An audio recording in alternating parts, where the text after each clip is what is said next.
Assalamualaikum warahmatullahi wabarakatuh. Saya Rita Amalia NIM 2119266 akan menjelaskan tentang nikah yang diharamkan atau yang dilarang oleh agama. Yang pertama yaitu tentang nikah sihor. Secara etimologi, kata sihor bermakna kekosongan atau sesuatu yang kosong. Bentuk pernikahan ini dinamakan sihor karena di dalamnya tidak ada penyerahan mahar. Selain itu, nikah sihor adalah seseorang yang menikahkan anak perempuannya dengan syarat orang yang menikahi anaknya juga menikahkan putri yang ia miliki dengannya.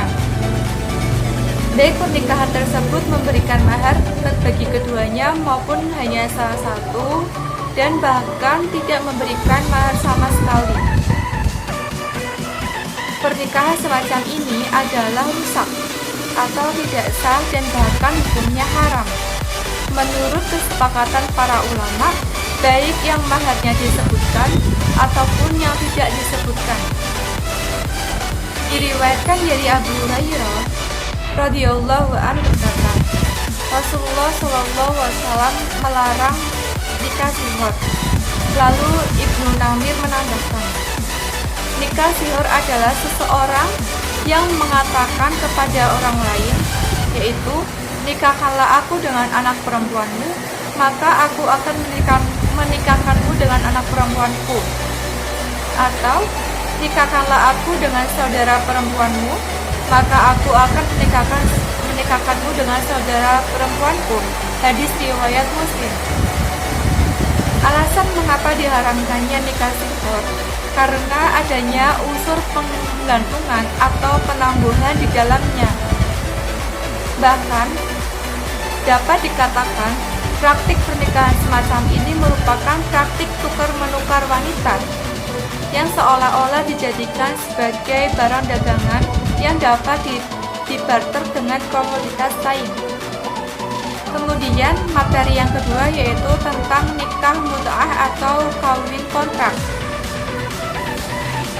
Dalam terminologi bahasa Arab, mut'ah berasal dari kata mata'a, muta'atan, yang mengarah pada makna bersenang-senang dan memanfaatkan. Sedangkan secara etimologi, maksudnya adalah seseorang menikahi seorang wanita dalam batas waktu tertentu dengan suatu pemberian padanya, baik berupa harta, makanan, pakaian, atau yang lainnya. Jika masanya yang sudah selesai, maka dengan sendirinya mereka berpisah tanpa adanya kata talak dan juga tanpa warisan. Para ulama telah sepakat atas keharaman pernikahan ini kecuali dari golongan Syiah.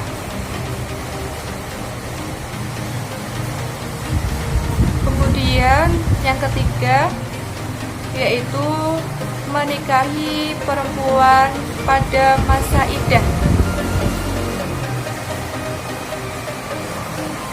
Dalam bahasa Arab, iddah merupakan kata dari al-aqdad yang berarti bilangan. Iddah berasal atau berarti dari masa menanti yang diwajibkan atas wanita dan diceraikan suaminya, baik karena cerai hidup maupun karena cerai mati. Iddah juga bisa dengan cara menunggu kelahiran anak yang dikandung, atau melalui buruk, atau mengurus bilangan hitungan bulan.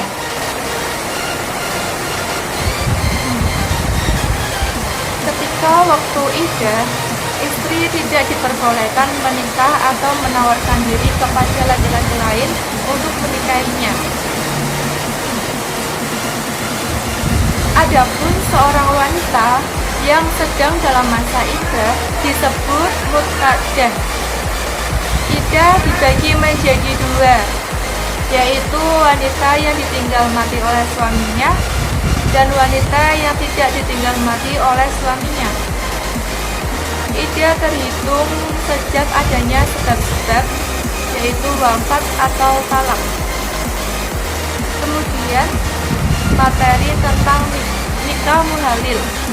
Menurut KBBI, arti muhalil adalah orang yang menikah dengan perempuan yang telah 3 kali ditalak suaminya, kemudian diceraikannya agar perempuan tersebut dapat menikah lagi dengan mantan suaminya yang terdahulu. Selain itu, dalam KBBI, muhalil juga berarti cinta buta.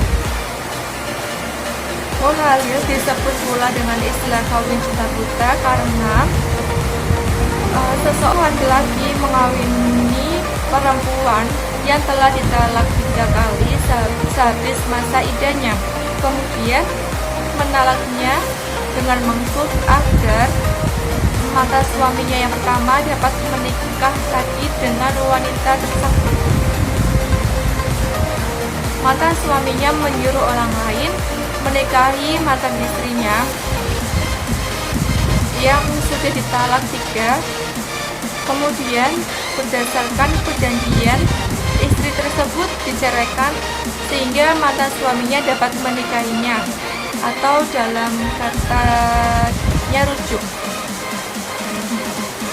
Timbulnya praktik ini disebabkan adanya larangan di dalam Al-Quran bagi suami yang telah menjatuhkan talak 3 yang hanya dapat rujuk jika mantan istrinya sudah menikah lagi dengan laki-laki lain, sebagaimana dijelaskan pada Quran Surat Al-Baqarah ayat 230, yang artinya, kemudian jika si suami mentalaknya sesudah talak yang kedua, maka perempuan itu tidak lagi halal baginya hingga perempuan itu kawin lagi dengan laki-laki lain. Dan jika suaminya menceraikannya, maka tidak ada dosa bagi keduanya, baik untuk mantan suami pertama dan mantan istrinya, untuk kawin kembali, jika keduanya berpendapat akan dapat menjalankan hukum-hukum Allah. Itulah hukum-hukum Allah, diterangkannya kepada kaum yang mau mengetahui. Assalamualaikum warahmatullahi wabarakatuh. Selanjutnya saya akan menerangkan pernikahan yang diharamkan menurut pandangan Syafi'iyah, yaitu pernikahan dengan perempuan yang ragu akan kehamilannya sebelum habis masa iddahnya. Nah, keharaman ini timbul akibat dari keraguan tersebut, meskipun masa iddah perempuan tersebut sudah habis dengan 3 kali quru atau masa suci. Selanjutnya, pernikahan seorang muslim dengan perempuan non-muslim selain kafir kitabiyah. Maksud dari kitabiyah yaitu perempuan Yahudi dan Nasrani yang murni masih mengikuti ajaran kitab Taurat dan kitab Injil sebelum dimansuh. Selanjutnya yaitu pernikahan dengan wanita murtad atau sebaliknya. Hal ini sesuai dengan ijma ulama dan Quran Surat Al-Baqarah ayat 221. Selain pernikahan yang diharamkan di atas, ada juga pernikahan-pernikahan yang dimakruhkan, yaitu menikahi perempuan yang telah dilamar oleh laki-laki lain. Jadi gini, misal ada si A itu sudah melamar si B. Nah, kemudian si B malah nikahnya sama si C. Nah, si C ini melamar si B, padahal si B itu sudah dilamar oleh si A duluan.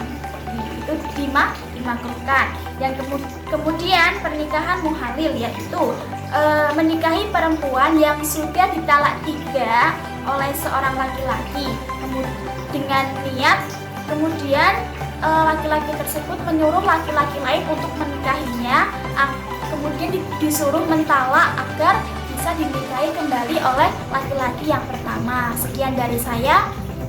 Selanjutnya akan dilanjutkan oleh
baik seayah, seibu, seayah saja atau seibu saja. Kemudian yang keempat adalah bibi, adalah saudara perempuan ayah atau ibu. Baik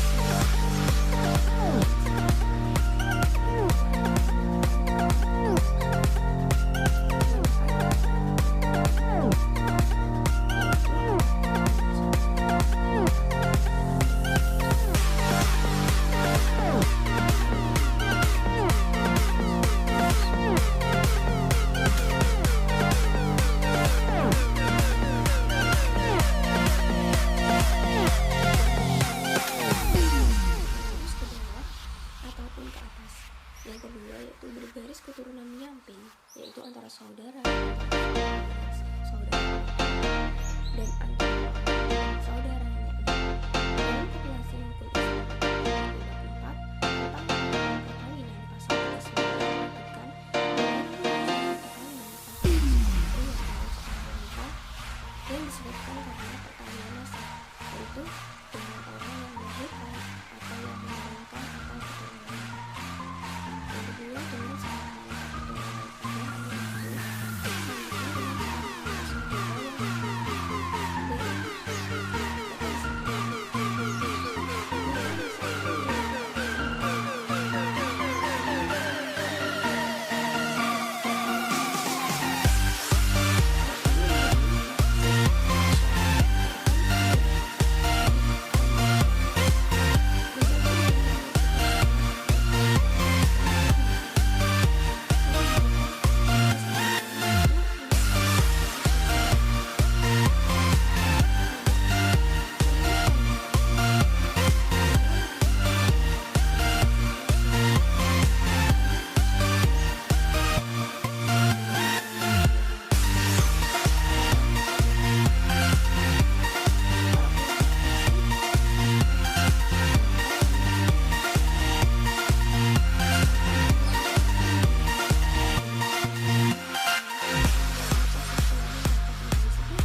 Baik, selanjutnya saya akan menyampaikan materi wanita yang haram dinikahi karena hubungan masaharoh atau perkawinan kerabat semenda. Keharaman ini disebutkan dalam surat An-Nisa ayat 23. Yang pertama yaitu mertua perempuan, nenek perempuan, istri dan seterusnya ke atas, baik dari garis ibu atau ayah. Yang kedua yaitu anak tiri dengan syarat kalau telah terjadi hubungan kelamin dengan ibu anak tersebut. Yang ketiga yaitu menantu, yakni istri anak, istri cucu, yaitu ibu tiri, yakni bekas istri ayah. Untuk kali ini tidak disyaratkan harus adanya hubungan seksual antara ibu dengan ayah. Persoalan dalam hubungan musyawarah adalah keharaman. Ini disebabkan karena semata-mata akad atau perkawinan yang syah, atau dapat juga dikarenakan perzinahan. Imam Syafi'i berpendapat bahwa larangan perkawinan karena musyawarah hanya disebabkan oleh semata-mata akad saja, tidak bisa karena perzinahan dengan alasan tidak layak. Perzinahan yang dicela itu disamakan dengan hubungan musyawarah. Sebaliknya, Imam Abu Hanifah berpendapat bahwa larangan perkawinan karena musyawarah di samping disebabkan akad yang sah bisa juga disebabkan karena perzinahan. Para imam madzhab sepakat apabila ibu dari seorang perempuan yang dinikahi dan telah disampaikan, maka anak perempuan itu tidak boleh dinikahi oleh orang yang menikahi ibunya, meskipun anak perempuan itu tidak berada dalam asuhannya. Daud berkata, jika anak perempuan tersebut tidak berada di bawah kekuasaannya, maka ia boleh dinikahi. Keharaman perempuan musyawarah yaitu mahram karena hubungan perbesanan, bergantung pada terjadinya pencampuran pada kemaluannya, tapi dengan dorongan syahwat. Menurut Imam Hanafi, hal demikian dapat mengakibatkan keharamannya. Bahkan menurutnya, melihat kemaluan sama dengan bercampur dalam hal keharaman mengawini musyawarah. Istri ayah atau ibu tiri haram dikawin. Hal ini terjadi kesepakatan para ulama atas dasar semata-mata akad walaupun tidak disetujui. Kalau sudah terjadi akad nikah, baik sudah disetujui atau belum, namanya adalah istri ayah, zaujat al-abi. Ibu istri atau mertua tergolong di dalamnya nenek dari istri dan ibu dari ayah istri hingga ke atas. Mereka digolongkan dalam ummahat al-nisa, ibu-ibu istri. Anak istri atau anak tiri dengan syarat keharamannya karena telah menyetujui ibunya. Artinya kalau seseorang pria dan seseorang wanita baru terikat dengan hanya semata akad, belum pernah terjadi persetubuhan, maka mengawini anaknya tidak haram atau boleh.